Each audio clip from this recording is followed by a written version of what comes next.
오늘 오예배 자리에 나오신 모든 성도님들을 주님의 이름으로 환영하고 또 축복합니다. 특별히 하나님 앞에 귀한 헌신을 다짐하시는 우리 제13여전도의 모든 회원분들 위해 하나님의 크신 위로하심이 넘쳐나기를 간절히 소원합니다. 우리 옆에 있는 분들하고 한번 인사하면 좋겠습니다. 잘 오셨습니다. 네, 여러분 잘 오셨습니다. 13여전도의 헌신예배 설교를 맡으면서 제가 유튜브에서 지난 헌신예배 찬송을 찾아보았습니다. 작년 거는 나오지 않더라고요. 2년 전 찬양으로 나오던데요. 최고의 조회수를 기록한 2100회 이상 이렇게 기대하고 있습니다. 이번에 또 너무 귀한 찬양으로 주님 말씀하시면 제가 어디든지 순종하고 가겠습니다라는 그 가사의 고백이 입술의 고백만이 아닌 삶의 고백 되시기를 주의 이름으로 축복합니다. 사람들이 종종 하는 말들 중에요, 인생은 고난의 연속이다 이런 말이 있습니다.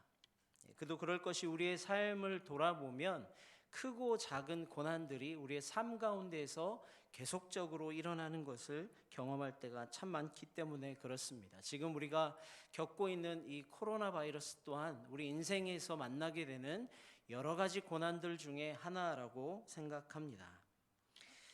이렇게 연속적인 고난의 쳇바퀴 속에서 살아가는 그런 우리의 삶의 모습을 바라보면서 러시아의 문호 톨스토이는 그의 책 인생이란 무엇인가에서 이렇게 한 대목으로 인생에 대해서 풀어내고 있습니다. 한 나그네가 길을 걷다 우물에 빠졌다.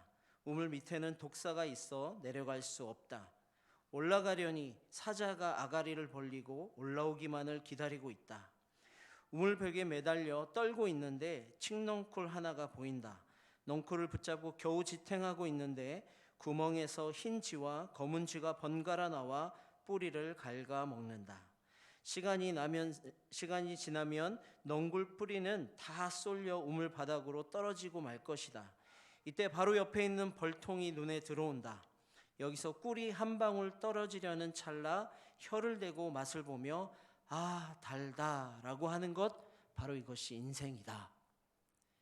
무슨 소린지 도통 모르시겠죠? 여러분, 톨스토이가 바라본 인생이 무엇입니까? 길을 가다가 우물에 빠졌어요. 이런 고난이 시작된 것입니다. 우물에 빠졌는데 겨우 버티긴 하는데 밑을 바라보니까 독사가 우글거리고 있습니다. 뭐야, 다시 기어서 올라가려고 하는데 그 우물 입구에서요, 사자가 입을 벌리고 자기를 기다리고 있다라는 거예요. 간신히 넝쿨 하나를 붙잡고 매달려 있는데 넝쿨 뿌리를 바라보니까 쥐가 왔다 갔다 하면서 그것을 갉아먹고 있다라는 거죠. 끊임없이 고난에 고난을 더하는 것이 우리의 인생이다라고 표현하고 있는 것입니다. 그런데 우리의 인생이 그 고난을 어떻게 잊고 살아가느냐, 인생에서 잠깐 만나게 되는 희망이나 기쁨이 있는데요, 마치 옆에 있는 그 꿀통을 발견하고 그 꿀통에서 떨어지는 꿀 한 방울이 혀에 떨어지는 것, 그거 느끼면서 아 달다라고 하면서 지난 고난을 잊어버리는 것, 그것이 우리의 인생과 같다라고 표현하고 있다라는 것이죠. 여러분, 그렇게 생각하십니까? 우리 인생이 그런 것 같습니까?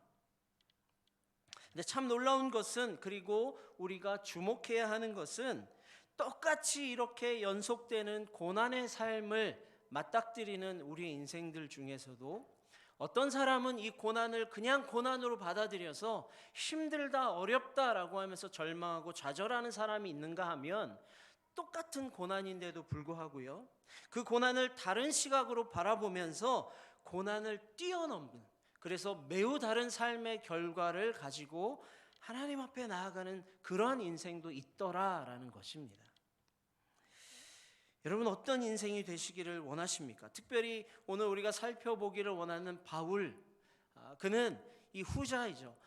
똑같이 경험하는, 아니 사람들하고 비교할 수 없을 만큼의 큰 시련과 연단의 연장 속에서 살았음에도 불구하고 그 고난을 뛰어넘고 오히려 승리의 메시지를 전하고 있는 모습을 우리가 바라볼 수 있습니다. 이 시간 우리 함께 읽은 본문의 말씀을 함께 살펴보면서 이 바울을 통해서 어떻게 연속되는 고난 혹은 연속되는 이 고통을 우리가 이길 수 있을지, 그 비결이 무엇인지 함께 살펴보기를 간절히 소원합니다. 고린도전서는 바울이 고린도 교회에 보낸 첫 번째 편지이죠. 고린도전서에는 그 교회에서 발생된 여러 가지의 문제들에 대해서 바울이 언급하고 있었습니다. 당파의 싸움의 문제들, 음란의 문제들, 혹은 우상에게 드려야 하는 제물의 문제들, 여러 가지 문제에 있어서 바울이 이렇게 해라 저렇게 해라 라는 것으로 그 편지를 기록했다면, 고린도후서 이 두 번째 편지는 보다 더 교회가 아닌 바울 자신에게 집중하고 자신을 소개하는 데 있어서 많은 부분을 할애하고 있습니다. 왜냐하면 첫 번째 편지를 보낸 다음에 바울과 이 고린도 교회 사이에 아직 풀리지 않은 몇 가지의 문제들이 있었던 것처럼 보여집니다. 그래서 그 관계를 잘 풀어보고자 다시 이 편지를 보내면서 바울이 고린도 교회, 고린도 지역에 있는 그 성도들과 함께 교회에 거하면서 어떠한 마음으로 사역을 했는지에 대해서, 바울의 사역 정신에 대해서 굉장히 많은 부분을 할애하여 소개하고 있기 때문에 그렇습니다. 먼저 1장과 2장 첫 부분에 보면 바울이 고린도 교회를 방문하려고 했다가 그 방문 계획이 취소됩니다. 그래서 그 취소하게 된 것으로 인해서 성도들이 상처를 받았는데, 거기에 대한 자신의 변호를 먼저 시작하고요. 2장 중간부터 우리가 보는 6장, 4장을 넘어서 6장까지 보면 내가 너희들과 함께 있을 때 어떠한 마음으로 사역에 임했는지 바울의 사역 정신에 대해서 소개하고 있는 것을 우리가 볼 수 있습니다. 특별히 오늘 본문 4장에서는 바울이 그리스도의 사도로서 사역을 감당함에 있어서 특별히 낙심하지 않고 어떻게 자신이 그 사역을 감당할 수 있었는지에 대해서 자세하게 언급하고 있습니다. 오늘 본문 우리가 읽지 않았지만 4장 1절에 보면 바울이 이렇게 말씀을 시작합니다. 그러므로 우리가 이 직분을 받아 긍휼하심을 입은 대로 낙심하지 아니하고.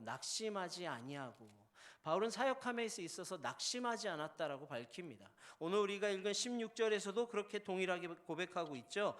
그러므로 우리가 낙심하지 아니하노니 우리의 겉사람은 낡아지나 우리의 속사람은 날로 새로워지는도다. 바울은 어떻게 해서 그 어려운 사역들을 감당함에 있어서 낙심하지 않고 하나님께서 그에게 맡겨주신 사역을 잘 감당하며 고난을 뛰어넘는 그런 승리의 삶을 살 수 있었을까요? 첫 번째 보면 바울은 겉사람이 아닌 속사람에 집중했다라는 것입니다. 본문 16절 말씀 제가 방금 읽었는데 우리 다시 한번 읽도록 하겠습니다. 시작. 그러므로 우리가 낙심하지 아니하노니 우리의 겉사람은 낡아지나 우리의 속사람은 날로 새로워지도다. 16절에 보면 겉사람과 속사람이 대비되어서 소개되고 있습니다. 여러분, 겉사람은 무엇입니까? 우리가 겉으로 드러나고 있는 이 몸, 혹은 죽을 육체, 썩어질 몸, 이런 것들 우리의 겉사람이다라고 표현할 수 있을 것입니다. 그렇다면 속사람은 무엇입니까? 우리의 내면, 더 나아가서는 우리의 정체성, 혹은 우리의 영혼, 그런 부분으로 우리가 이해할 수 있습니다. 여러분, 세상에 있는 모든 사람들의 이 겉은요, 나이가 들면 들수록 변해가고 오늘 본문의 말씀처럼 어떻게 됩니까? 낡아지게 됩니다. 이전 개역 한글 성경에서는 후패했다 이렇게 표현하죠. 점점 망가져가는 것을 표현하고 있습니다. 여기서 벗어날 수 있는 사람은 사실 아무도 없습니다. 제가 2015년에 인해교회에 처음 왔는데요.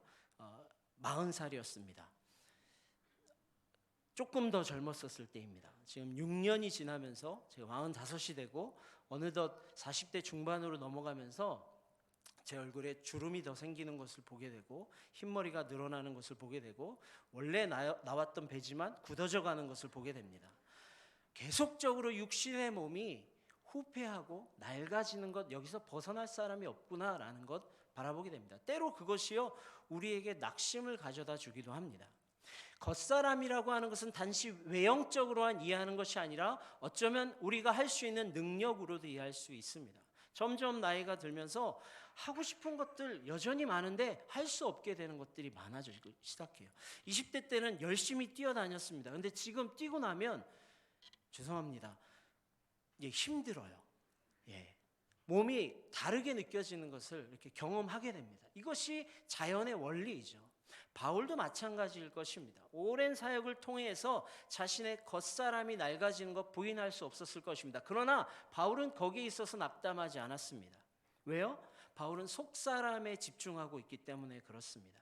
여러분, 바울이 말하는 이 속사람은 무엇이죠? 그 속에 누가 계십니까? 오늘 7절 말씀에 보면 바울이 이렇게 표현합니다. 오늘 본문 7절에는 우리가 이 보배를 질그릇에 가졌다. 여기서 질그릇이 겉사람, 우리의 몸이라고 이해할 수 있는데, 보배, 즉 예수 그리스도가 그 속사람 안에 담겨 있다라는 것입니다.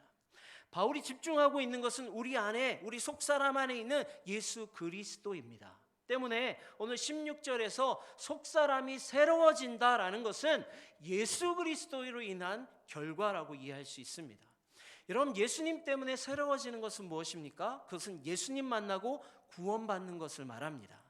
예수님 만나고 변화받고, 예수님 만나고 거룩해지고, 예수님 만나서 우리가 점점 예수님을 닮아가며 우리의 인격이 변하고 성품이 변하고 우리의 삶의 태도가 달라지는 것, 그것이 속사람이 새로워진다라는 것으로 이해할 수 있다라는 것이죠. 여러분, 바울은 계속해서 우리 안에 있는 예수님께 집중했습니다. 겉은 늙어지지만, 힘은 점점 빠지지만, 더 어려워지는 상황이 있을지 모르지만 그것이 자신의 삶을 좌우하는 것이 아니라 내 안에 계신 예수 그리스도, 할렐루야, 예수님을 바라보니까 내 몸은 늙어지는데 내 속이 날마다 새로워지는 거예요. 주님과 함께 경험하는 이 놀라운 은혜들이, 그 신비한 은혜들이 계속되는 것을 그가 고백하고 있다라는 것입니다. 여러분, 주님을 닮아가는 삶, 그 안에서 계속 나타나는 삶이죠. 그걸 경험하고 그걸 집중할 때 우리는 낙담하지 않을 수 있습니다. 여러분, 바울이요, 두 번째 연속되는 고난에서도 낙담하지 않을 수 있는 두 번째 이유는 무엇입니까? 이 땅에서의 환난을 경한 것으로 여겼다는 것이에요. 본문 17절 말씀 같이 한번 읽어보겠습니다. 본문 17절입니다. 시작. 우리가 잠시 받는 환난에 경한 것이 지극히 크고 영원한 영광에 중한 것을 우리에게 이루게 함이니. 여러분, 바울은 우리가 잠시 받는 환난, 이것이 경하다라고 표현하고 있어요. 가볍다라는 것이죠. 근데 우리가 바울의 삶에 대해서 익히 알고 있습니다. 바울의 삶이 그렇게 녹록한 삶이 절대 아닙니다. 바울이 다메섹 도상에서 예수님을 만난 이후에 그의 삶은요, 한시도 맘 편하게 잘 수 없는 상황이었음이 분명합니다. 예수를 전한다는 것 때문에 핍박받고 고난받고 쫓겨가고 심지어 여러 번 죽을 뻔하고, 바울이 그 고백, 자신이 경험한 그 고백의 일부분을 고린도후서 11장에 이렇게 기록하는 것을 우리가 잘 알고 있습니다. 제가 한번 읽어드릴게요. 11장 23절로 27절에 이렇게 말씀합니다. 그들이 그리스도의 일꾼이냐 정신없는 말을 하거니와 나는 더욱 그러하도다. 내가 수고를 넘치도록 하고 옥에 갇히기도 더 많이 하고 매도 수없이 맞고 여러 번 죽을 뻔하였으니 유대인들에게 40에서 하나가만 매를 5번 맞았으며 3번 태장으로 맞고 1번 돌로 맞고 3번 파손하고 일주야를 깊은 바다에서 지냈으며 여러 번 여행하면서 강의 위험과 강도의 위험과 동족의 위험과 이방인의 위험과 시내의 위험과 광야의 위험과 바다의 위험과 거짓 형제 중에 위험을 당하고 또 수고하며 애쓰고 여러 번 자지 못하고 주리며 목마르고 여러 번 굶고 춥고 헐벗었노라. 바울이 고린도 후서를 기록할 때가 약 AD 55년에서 56년 경입니다. 예수님께서 이 땅에 태어나셔서 30년의 생애를 마치시고 돌아가신 이후에 바울을 만났다면 한 20여 년의 삶을 바울이 예수님과 동행하고 복음을 증거하는 삶을 살았다라고 가정할 때 그 20년의 삶을 이렇게 축약한 거예요. 거의 죽을 뻔한 삶이죠. 복음 전하는 것 때문에 이렇게 힘들고 어려웠는데 바울이 어떻게 그것을 경하다라고 표현할 수 있었을까요? 여러분, 사실 바울의 삶만 이렇게 어렵고 힘든 것입니까? 아니죠. 우리의 각자의 인생을 돌아보면 힘들고 어려운 삶의 연속임을 부인할 수 없습니다. 정도의 차이는 있겠지만 각자마다 느끼는 이 삶에서 주는 무게가 얼마나 무거운지 모릅니다. 이걸 부인할 수 있는 사람은 아무도 없어요. 바울은 그것을 자신이 받은 고난을 오늘 본문 고린도서 4장에서는 8절과 9절에서 조금 더 축약해서 이렇게 표현합니다. 8절 9절 제가 다시 한번 읽겠습니다. 우리가 사방으로 우겨쌈을 당하여도 쌓이지 아니하며 답답한 일을 당하여도 낙심하지 아니하며 박해를 받아도 버림받지 아니하며 거꾸러뜨림을 당하여도 망하지 아니하고. 뭔 얘기합니까? 사방으로 우겨쌈을 당했다는 거예요. 바울의 사역 가운데 답답한 일이 있었다는 거죠. 때로 박해도 받았고 거꾸러뜨림을 당해서 이건 레슬링하는 거예요. 완전히 자신을 뒤엎었다는 거죠. 그런 상황을 만날 때도 있었다라는 것입니다. 이것을 다 뭐라고 한마디로 지금 정의하고 있습니까? 경한 것이 없다라는, 경한 것. 여러분, 어떻게 그것이 가능합니까? 어떻게? 그 무게를 어떻게 경하다라고 표현할 수 있는 겁니까? 바울이 자신의 의를 드러내기 위해서 그렇게 표현하는 것일까요? 아니요, 그렇지 않아요. 바울은 이 놀라운 신비를 깨달았기 때문에 그렇습니다. 오늘 본문 10절 11절에 보면 우리 앞선 본문인데 이렇게 고백합니다. 우리가 항상 예수의 죽음을 몸에 짊어짐은 예수의 생명이 또한 우리 몸에 나타나게 하려 함이라. 우리 살아있는 자가 항상 예수를 위하여 죽음에 넘겨짐은 예수의 생명이 또한 우리 죽을 육체에 나타나게 하려 함이라 라고 말씀합니다. 여러분, 이것이 무엇입니까? 다시 말씀드리면, 우리가 잘 아는 말씀대로 말씀드리면 갈라디아서 2장 20절의 말씀과 동일한 말씀이에요. 바울이 자기가 살아나고 자기가 계속해서 살아가고 있지만 이것이 자신의 삶이 아니라 날마다 예수의 죽음을 자신의 육체 가운데 짊어지고 나는 죽었다라고 고백한다는 거예요. 나는 죽었다. 그러면서 누가 살아납니까? 내 안에 예수 그리스도가 살아나는 것을 경험했다라는 거죠. 힘들고 어려운 일을 당할 때마다, 답답한 일을 당하고 우겨쌈을 당할 때마다 이것은 내가 죽는 것이 아니라 오히려 내 안에 계신 예수 그리스도가 감당할 일이고, 나는 그로 인해서 내 생명, 내 속에 있는 생명은 더 살아나는 것을 경험했기 때문에 고백할 수 있었다라는 것입니다. 여러분, 우리가 예수를 바라보면, 예수님께 집중하면 우리에게 당한 이 어려움들이야, 이 환난들 우리도 경한 것으로 취급할 수 있게 되는 줄 믿으시기 바랍니다. 어떻게 그것을 확인할 수 있습니까? 여러분, 저울추 한번 생각해 보세요. 저울을 한번 생각해 보십시오. 이쪽에 여러분이 하나님으로부터 받은 은혜를 한쪽에 달아보세요. 그리고 내가 당하는 고난을 또 다른 쪽에 한번 달아보십시오. 어느 쪽으로 기울어지겠습니까? 너무 어려우신가요?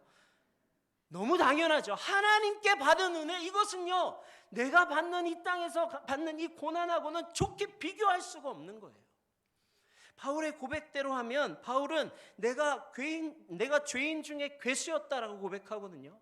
정말 세상의 수많은 이 죄인들 중에서도 내가 가장 나쁜 사람이었다라고 고백하는 것을 볼 때 그가 하나님 앞에 받은 은혜를 어떻게 생각했는지 우리가 짐작할 수 있다라는 거예요. 하나님께서 내게 주신 은혜를 생각하면 이게 너무 큰 거예요. 너무 크다 보니까 내가 직접 삶에서 경험하는 환난, 이게 왜 무겁지 않겠어요? 당연히 무겁죠. 그럼에도 불구하고 비교해 보니까 이것은요, 너무 가벼운 것이 되는 거예요. 수학적인 개념으로 하나님의 은혜가 무한대. 셀 수 없는 하나님의 은혜, 한량없는 하나님의 은혜, 갚을 수 없는 그 은혜에 비교해 보니까 내가 조금 어렵게 되는 거, 내가 조금 힘들어하는 거, 그거 아무것도 아니지. 주님은 나를 위해서 어떻게 하셨는데. 바울이 거기에 집중하다 보니까요, 낙심하지 않게 될 수 있었다는 거예요. 사랑하는 성도님 여러분, 하나님의 은혜에 집중하시는 저와 여러분 되시기를 주의 이름으로 축복합니다. 특별히 오늘 헌신을 다짐하신 우리 13여전도의 모든 회원분들이요, 하나님 주신 은혜를 사모하고 그 큰 은혜를 잊지 않는 우리 모든 13여전도의 회원분들 되시기를 주의 이름으로 축복합니다. 사람들은 하나님의 은혜에 집중하지 않아요. 눈에 보이는 것, 이것에 집중하기 쉽습니다. 건강한 몸을 가지고 있는 사람도요, 이게 바늘 같은 거에 가시에 조금 찔리면 온 신경이 거기에 쏠립니다. 여러분, 건강함에도 불구하고 그런 것 같아요. 이게 우리의 인간의 본성인 것 같아요. 하나님 주신 은혜가 너무 큰데도 불구하고 조금 시련 다가오고 조금 어려움이 생기면 왜 나한테만 이렇게 생기는 거야? 왜 나만 힘든 거야? 이렇게 불평하게 되는 경우가 얼마나 많은지 모른다는 거예요. 아니요, 그렇지 않습니다. 우리의 시선은 하나님께서 떠내면 안 돼요. 계속해서 하나님 주신 은혜를 기억하고 생각하고 하나님이 내게 어떻게 하셨는지 집중할 때 우리는 낙심하지 않고 승리할 수 있게 되는 줄 믿으시기 바랍니다. 바울이 연속되는 고난 속에서도 낙심하지 않을 수 있었던 세 번째 이유는 무엇입니까? 눈에 보이지 않는 영원한 것을 바라보는 그런 삶의 태도를 가졌기 때문입니다. 오늘 18절 말씀 이렇게 기록하고 있습니다. 우리 18절 말씀도 같이 읽겠습니다. 시작. 우리가 주목하는 것은 보이는 것이 아니요 보이지 않는 것이니 보이는 것은 잠깐이요 보이지 않는 것은 영원함이라. 할렐루야. 바울은요 눈에 보이는 것에 집중하지 않았어요. 보이는 것, 이것이 우리 인간의 시선을 빼앗기 얼마나 충분한지 몰라요. 우리가 얼마나 시각적인 동물입니까? 눈에 이렇게 드러나는 것 때문에 염려하고 걱정하고 이런 것 때문에 우리의 마음이 흔들릴 때가 얼마나 많은지 몰라요. 근데 바울이 집중했던 것은 눈에 보이는 이런 것이 아니었어요. 눈에 보이지 않는 저 하늘나라, 눈에 보이지 않는 하나님 나라에 대한 그 관점이 그에게 분명히 있었다는 것입니다. 어떻게 확인할 수 있습니까? 본문 몇 절 조금 앞으로 가세요. 14절에 보면 바울이 확신에 차면서 고린도 성도들에게 또 이렇게 권면하는 것을 우리가 확인할 수 있는데요. 14절에 주 예수를 다시 살리시니가 예수와 함께 우리도 다시 살리사 너희와 함께 그 앞에 서게 하실 줄을 아노라 라고 고백하고 있습니다. 예수를 살리신 그분이 우리 모두도 다시 살리셔서 하나님 나라에 들어가게 하실 것이다. 부활에 대한 확실한 소망을 가지고 있었다라는 것입니다. 이런 부활 소망을 가지고 있는 사람들은요 이 세상에 연연하지 않을 수 있어요. 우리가 너무나도 자주 듣는 말씀이지만 때로 우리가 너무나도 약한 부분이죠. 눈에 보이는 것 때문에 넘어질 때가 얼마나 많은지 몰라요. 여러분, 우리는 부활 소망을 온전하게 붙잡아야 합니다. 이 세상에서의 삶이 끝이 아니라 주님 다시 오실 때 우리가 새로운 육체, 새로운 몸을 입고 우리의 영혼이 이제 우리의 육체와 만나서 영원한 천국에서 하나님과 더불어 사는 진짜 인생이 시작된다는 것을 우리가 확실히 믿어야 한다는 거예요. 그 믿음 위에 있을 때 낙담하지 않을 수 있다라는 것입니다. 여러분, 사람이 이 시각에 약하다고 했는데요, 우리가 눈 뜨고 다니면 그 모든 것이 유혹거리일 수밖에 없어요. 저 사람은 왜 저래? 쟤는 왜 저래? 뭐야, 저 사람 왜 이렇게 잘 살아? 혹은 저 사람 왜 이렇게 잘생겼어? 뭐 못생겼어? 할 것, 눈에 보이는 것 족적 이유를 달아서 불평하고 불만하기 얼마나 쉬운지 몰라요. 볼 때마다 그것에 우리가 집중하도록 만듭니다. 이게 인간의 본성이에요. 여러분, 그럴 때 우리가 해야 할 일이 있습니다. 뭐 해야 됩니까? 눈을 감아야 돼요. 눈 감고 어떻게 살겠습니까? 이게 아니고 자꾸 내 신경이 세상의 것, 눈에 보이는 것으로 쏟아질 때 우리의 눈을 감고 하나님께 집중해야 된다는 거예요. 하나님께요. 눈을 감으면 뭐 해야 됩니까? 기도하는 거죠. 하나님, 눈에 보이는 이 세상 바라보지 않게 하시고 눈을 감고 하나님 나라를 집중하는 삶을 살게 해주십시오. 기도할 수 있어야 된다는 거예요. 그래야 낙담하지 않을 수 있습니다. 그래야 승리할 수 있다라는 거예요.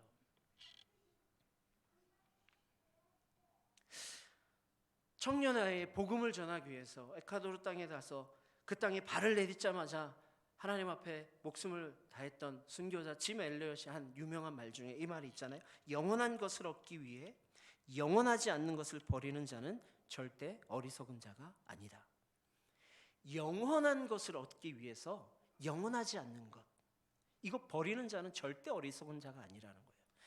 오늘 본문의 표현대로 하면 눈에 보이지 않는 하나님 나라를 품기 위해서 눈에 보이는, 잠깐 지나가고 있는 이것 버리는 자는 결코 어리석은 자가 아니라는 거예요. 여러분, 그런 사람이 낙담하지 않고 그런 사람이 승리하는 삶을 살게 되는 줄 믿으시기 바랍니다. 바울은 그랬기 때문에 어렵고 힘든 이 환난의 순간순간 그 수많은 상황을 지나오면서도 나 낙담하지 않았다, 나 오히려 기뻐하고 오히려 감사했다 라고 권면하고 오히려 도전할 수 있는 사람이 되었음을 여러분 기억하시기 바랍니다. 말씀을 정리하도록 하겠습니다. 바울은 오늘 본문의 말씀을 통해서 그가 오랜 사역을 통해서 경험했던 그 연단들, 그 고난들, 그것들을 오히려 경한 것으로 여기고 낙담하지 않고 승리할 수 있었던 비결에 대해서 우리에게 세 가지로 요약해서 말씀해주고 있습니다. 첫 번째, 속사람에게 집중했다는 것입니다. 속사람. 내 안에 계신 예수님께 집중했다는 거예요. 내 안에 살아계신 예수님만 바라보았다는 거예요. 두 번째는 무엇입니까? 두 번째는 이 인생에서 만나는 환난을 경한 것으로 여겼다는 것이죠. 어떻게 그렇게 할 수 있습니까? 받은 은혜를 생각해 보니까, 내가 받은 은혜, 그 무한한 하나님의 은혜를 생각해 보니까 환난 그거 아무것도 아니더라. 세 번째는 무엇입니까? 여러분, 눈에 보이는 이 세상이 아니라요, 눈을 감았을 때 나타나는 그 하나님의 나라, 느낄 수 있고 경험할 수 있고, 아니 우리의 삶 가운데 실제로 다가오시는 그 하나님의 나라를 바라보니까 이 세상에서의 삶 그거 아무것도 아니구나, 낙담하지 않고 낙심하지 아니하고 오히려 주님과 함께 승리하며 나아갈 수 있구나. 세 가지 말씀드렸습니다. 여러분, 이 사실을 기억하시고 힘들고 어려운 시기를 지나가고 있지만 낙담하지 아니하고 오히려 감사하는 우리 인해교회 모든 성도님들 되시기를 주의 이름으로 축복합니다. 특별히 헌신을 다짐하시는 우리 제13 여전도회 우리 모든 회원분들께서 오늘 하나님께서 우리에게 주시는 말씀을 붙잡고 영원한 것을 바라보는 삶을 사시기를 주의 이름으로 축복합니다. 우리 시간 같이 한번 기도하면 좋겠습니다. 하나님, 왜 인생이 고난의 연속이 아니겠습니까? 왜 인생 가운데서 만나는 이 고난들이 우리를 힘겹게 하지 않겠습니까? 그럼에도 불구하고 주님, 우리 안에 계신 예수 그리스도를 바라보고 하나님께서 내게 베푸신 은혜를 기억하고 하나님, 머지않아 우리가 가게 될 저 천국을 바라보며 하나님, 이것은 고난이 아니라 오히려 은혜로 견딜 수 있는 지극히 경한 것입니다라고 고백할 수 있는 믿음이 우리에게도 있게 하여 주시옵소서. 이런 믿음으로 이 시간 주시는 은혜에 따라서 함께 같이 기도하도록 하겠습니다. 사랑의 하나님, 감사합니다. 하나님, 오늘도 주님 말씀하여 주시고